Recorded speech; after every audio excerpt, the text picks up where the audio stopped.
हर हर महादेव, जय श्री गणेश। हम लोग रुद्र संहिता में थे। अध्याय 3 तक हो चुका है और अध्याय 3 के लिए आगे का हेडलाइन पढ़ेंगे।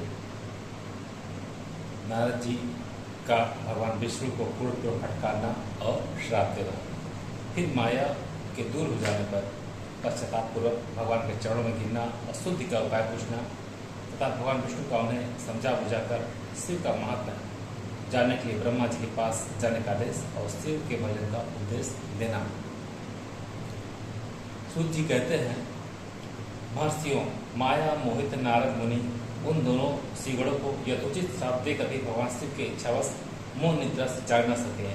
वे भगवान विष्णु के किए हुए कपट को याद करके मन में दूसरा क्रोध लिए विष्णु लोक को गए और संविधा पाकर प्रज्वलित हुए अग्निदेव की भांति क्रोध से जलते हुए बोले। उनका ज्ञान नष्ट हो गया था, इसलिए वे दुर्वचन पूर्ण में सुनाने लगे। नारद जी ने कहा, हरे ओ हरे, तुम बड़े दुष्ट हो, कपटी हो और समस्त विश्व को मुंह में डाल रहते हो। दूसरों का उत्साह या उत्कर्ष तुमसे सहा नहीं जाता। तुम मायावी हो, तुम्हारा अंतःकरण मलिन है।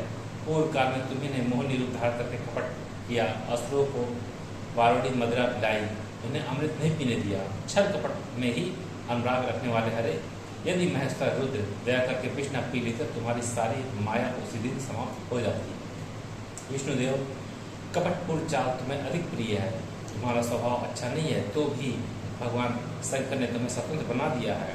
तुम्हारी इस चाल ढाल को समझकर अब वे भगवान शिव भी पश्चाताप करते होंगे। अपनी वाणी रूप वेद की प्रामाणिकता स्थापित करने वाले महादेव, जिन्हें ब्राह्मण को सर्वोपरि बताया है। अरे, इस बात को जानकर आज मैं बलपूर्वक तुम्हें यही ऐसी सीख दूंगा जिसे तुम फिर कभी कहीं भी ऐसा कर्म नहीं कर सकोगे। अब तक तुम्हें किसी शक्तिशाली या तेजस्वी पुरुष से पाला नहीं पड़ा था, इसलिए आज तक तुम निडर बने हुए थे। परंतु विष्णु, अब तुम्हें अपनी करनी का पूरा फल मिलेगा। ऐसा नारद जी विष्णु जी से कह रहे हैं। भगवान विष्णु से ऐसा कहकर माया मोहित नारद मुनि अपने ब्रह्म तेज का प्रदर्शन करते हुए क्रोध से खिन्न हो गया और श्राप देते हुए बोले, विष्णु, तुमने स्त्री के लिए मुझे व्याकुल किया है। तुम इसी तरह सबको मुंह में डालते रहते हो। या कपटपूर्ण कार्य करते हुए तुमने जिस स्वरूप से मुझे संयुक्त किया था, उसी स्वरूप से तुम मनुष्य हो जाओ और स्त्री के वियोग का दुख भोगो। तुमने जिन वानरों के समान मेरा मुख बनाया था, वे ही उस समय तुम्हारे सहायक हों। तुम दूसरों को स्त्री विरह का व्रत देने वाले हो, अतः स्वयं भी तुम्हें स्त्री के वियोग का दुख प्राप्त हो। अज्ञान से मोहित मनुष्यों के समान तुम्हारी स्थिति हो। अज्ञान से मोहित तुम नारद जी ने मोहवश श्री हरि को जब इस तरह श्राप दिया, तब उन्होंने शंभु की माया की प्रशंसा करते हुए उस श्राप को स्वीकार कर लिया। तदनंतर महालीला करने वाले शंभु ने अपनी उस विश्वमोहिनी माया को, जिसके कारण ज्ञानी नारद मुनि भी मोहित हो गए थे, खींच लिया। उस माया के तिरोहित होते ही नारद जी पूर्वक शुद्ध बुद्धि से युक्त हो गए। उन्हें पूर्वक ज्ञान प्राप्त हो गया और उनकी सारी व्याकुलता जाती रही। इससे उनके मन में बड़ा विस्मय हुआ। वे अधिकाधिक पश्चाताप करते हुए बारंबार अपनी निंदा करने लगे। उसमें उन्होंने ज्ञानी को भी मोह में डालने वाली भगवान शंभु की माया की सराहना की। निरंतर यह जानकर कि माया के कारण ही मैं भ्रम में पड़ गया था। यह सब कुछ मेरा मायाजनित भ्रम ही था। वैष्णव शिरोमणि नारद जी भगवान विष्णु के चरण गिर पड़े। भगवान श्री हरि ने उन्हें उठा खड़ा कर दिया।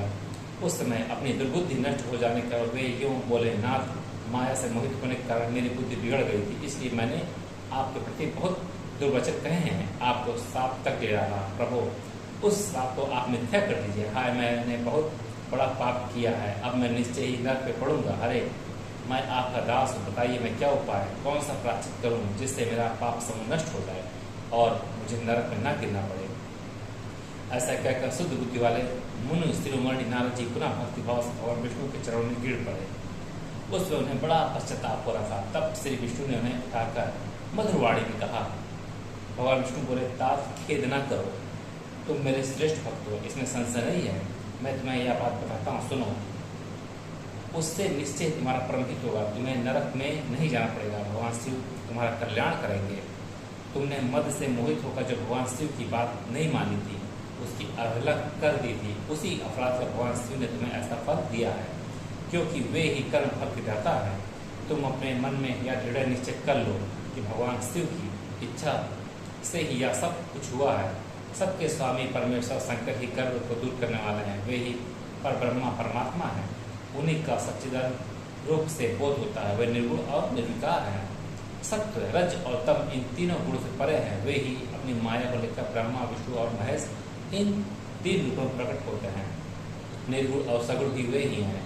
निर्गुण अवस्था में उन्हीं का नाम शिव है। वे ही परमात्मा, महेश्वर, ब्रह्मा, अविनाशी, अनंत और महादेव आदि नाम से कहे जाते हैं। उन्हीं की सेवा से ब्रह्मा जी जगत के सृष्टा हुए हैं और मैं तीनों लोगों का पालन करता हूँ। वे स्वयं ही रुद्र रूप से सदा सबका सहार करते हैं। वे विष्णु रूप से सबके साक्षी है, माया से भिन्न और निर्गुण है। स्वतंत्र होने के कारण वे अपनी इच्छा के अनुसार चलते हैं। उनका विहार, आचार व्यवहार उत्तम है और वे भक्तों पर दया करने वाले हैं। नारद मुनि, मैं तुम्हें एक सुंदर उपाय बताता हूँ जो सुखद, समस्त पापों को नाशक और सदा भोग एवं मोक्ष देने वाला है। तुम उसे सुनो। अपने सारे संशय को त्याग कर तुम भगवान शंकर के सूर्य को गान करो और सदा अनन्य भाव से शिव के सतनाम श्लोक का पाठ करो। मुने, तुम निरंतर उन्हीं की प्रार्थना, उन्हीं का भजन करो, उन्हीं के यश को सुनो और गाओ तथा प्रतिदिन उन्हीं की पूजा अर्चना करते रहो। नारद, जो शरीर, मन और वाणी द्वारा भगवान शंकर की उपासना करता है उसे पंडित या ज्ञानी जानना चाहिए। वह जीवन मुक्त कहलाता है। शिव इस नाम रूपी दावानल से बड़े बड़े पात्रों के असंख्य पर्वत अनायास भस्म हो जाते हैं। यह सत्य है, सत्य है, सत्य है, इसमें संशय नहीं है। जो भगवान शिव के नाम रूपी नौका का आश्रय लेते हैं वे संसार सागर से पार हो जाते हैं। संसार के मूलभूत उनके सारे पाप निसंदेह नष्ट हो जाते हैं। महामुने, संसार के मूलभूत को पातक रूपी वृक्ष है, उनका शिव नाम रूपी कुठार से निश्चय ही नाश हो जाता है। जो लोग पाप रूपी दावानल से पीड़ित हुए उन्हें शिव नाम रूपी अमृत का पान करना चाहिए। पाप दावाग्नि से दग्ध होने वाले प्राणियों को उस शिव नाम मृत के बिना शांति नहीं मिल सकती। संपूर्ण वेदों का अवलोकन करके पूर्ववर्ती विद्वानों ने यही निश्चय किया कि भगवान शिव की पूजा के उत्कृष्ट साधन तथा जन्म मरण रूपी संसार बंधन के नाश को पाया है। आज से यत्नपूर्वक सावधान रहकर विधि विधान के साथ भक्ति भाव से नित्य निरंतर जगदम्बा पार्वती सहित महेश्वर सदाशिव का भजन करो। नित्य शिव की कथा सुनो और कहो तथा अत्यंत यत्न करके बारंबार शिव भक्तों का पूजन किया करो। मुनि श्रेष्ठ, अपने हृदय में भगवान शिव के उज्जवल चरणाबिंदु की स्थापना करके पहले शिव के तीर्थों में विचरो। मुनि, इस प्रकार परमात्मा शंकर के अनुपम महात्मा का दर्शन करते हुए अंत में आनंदवन काशी को जाओ। वहाँ स्थान भगवान शिव को बहुत ही प्रिय है। वहाँ भक्तिपूर्वक विश्वनाथ जी का दर्शन पूजन करो। विशेषता उनकी स्तुति वंदना करके तुम निर्विकल्प संशय रहित हो जाओगे। नारद जी, इसके बाद तुम्हें मेरी आज्ञा से भक्तिपूर्वक अपने मनोरथ की सिद्धि के लिए निश्चय ब्रह्मलोक में जाना चाहिए। वहाँ अपने पिता ब्रह्मा जी की विशेष रूप से स्तुति वंदना करके तुम्हें प्रसन्नतापूर्ण हृदय से बारंबार शिव महिमा के विषय में प्रश्न करना चाहिए। ब्रह्मा जी शिव भक्तों में श्रेष्ठ हैं। वे तुम्हें बड़ी प्रसन्नता के साथ भगवान शंकर का महात्म्य और सतनाम स्तोत्र सुनाएंगे। मुने, आज से तुम शिव आराधना में तत्पर रहने वाले शिव भक्त हो जाओ और विशेष रूप से मोक्ष के भागी बनो। भगवान शिव तुम्हारा कल्याण करेंगे।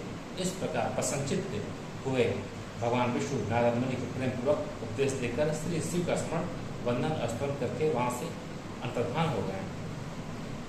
यहाँ पे संस्कृत श्लोक है।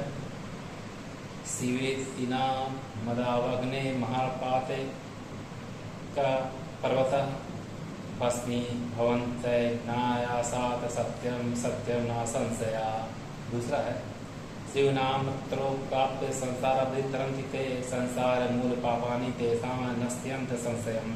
संसार मूल भूतानां पातकानां मामुने शिवनाम कुठारेण विनाशो जायते ध्रुवम्। प्रधान महादेव।